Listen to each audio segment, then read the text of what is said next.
Morning, partner, from a windy mother city. Morning, yes, just a bit of a breeze this morning, partner. Can you tell? Yeah, we're at Cape Town Station this morning, and it's busy and it's windy. Yes. Yeah. So is this your day one? That's your start of your road on the election bars as you move from the Western Cape across the Eastern Cape to KZN over the next couple of days? Yes, we got here in the afternoon yesterday. It was very quiet for what was a public holiday. You would imagine that, the streets of Cape Town would be bustling, especially over a long weekend, that it would be the destination of choice. But just chatting to people who'd spent the long weekend here, some of them really wasn't that busy, just a few tour groups, almost like a ghost town, and we were in the CBD. But I suppose, after the recent water crisis and just in general, whether it's the state of the economy, whether people can afford to travel, I don't know exactly what the reason was, but hopefully we'll find out over the next 24 hours. But let's chat to a young Cape Townian. NAMHLA MONAKALI is a student. She is studying journalism. She's in her first year. We're going to chat to her about just what life is like as a student. She is in Cape Town, and about that election that's coming up. NAMHLA, good morning. Morning. And thanks for your time this morning. Now, you are newish to Cape Town. You've gone between Cape Town and Port Elizabeth. You're back here to study at the Cape Peninsula University of Technology, studying journalism.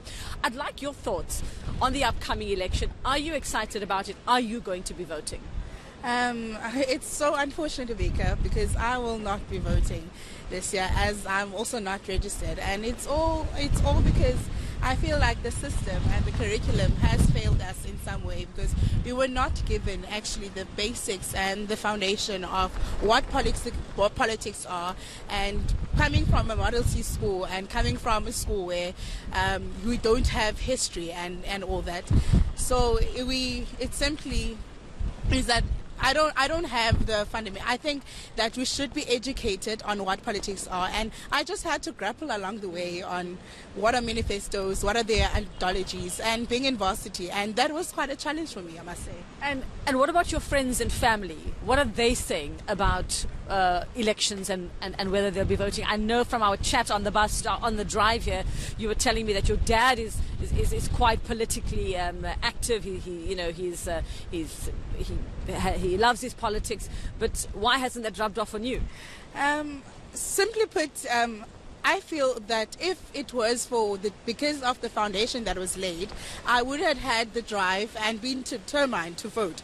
But because I lacked the foundation of politics itself in South Africa, then I feel that, and none of my friends actually speak about politics, and I think they don't see it as necessary for them to vote, because they don't know what are these political parties are doing for them. And yeah.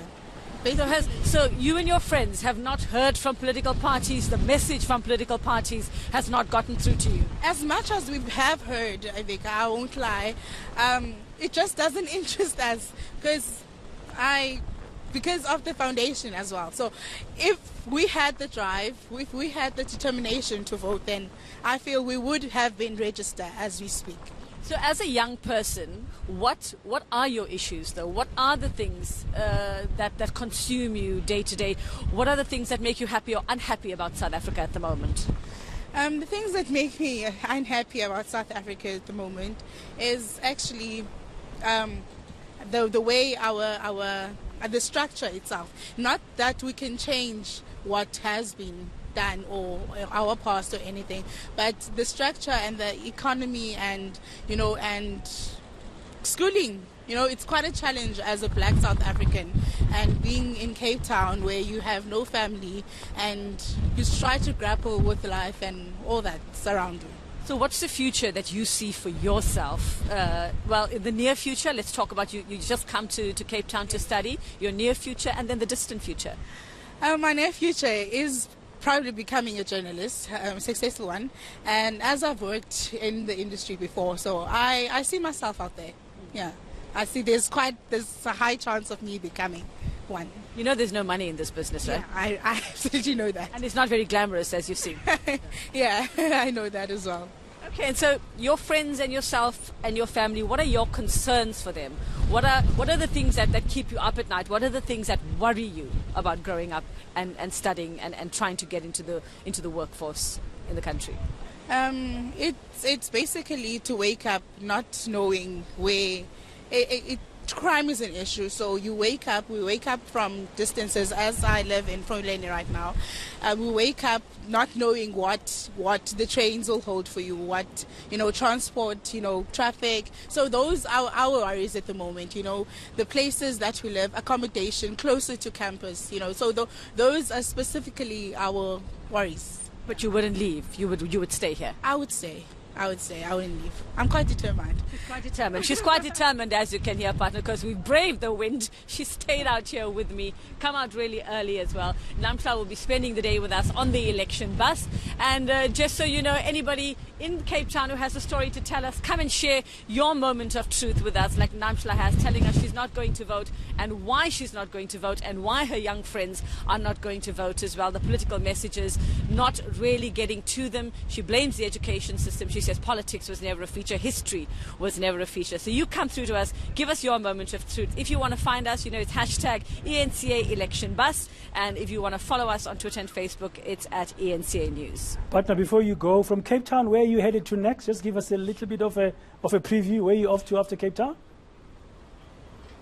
Well, we're hoping to get to Mitchell's Plain later. We'd like to delve into the issues of gangsterism. We want to talk about the effects of drugs and alcohol. We want to see if those who are, hopefully we'll find somebody who will talk to us and tell us whether, if they are involved in the world of gangsterism, does politics feature in their daily discussions?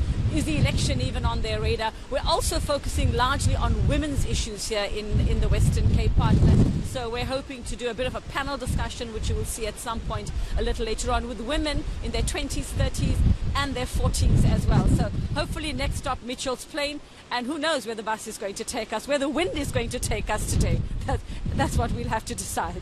Okay, take care, partner. That's Yveka Ranapa, election bus of eNCA now on the ground in Cape Town.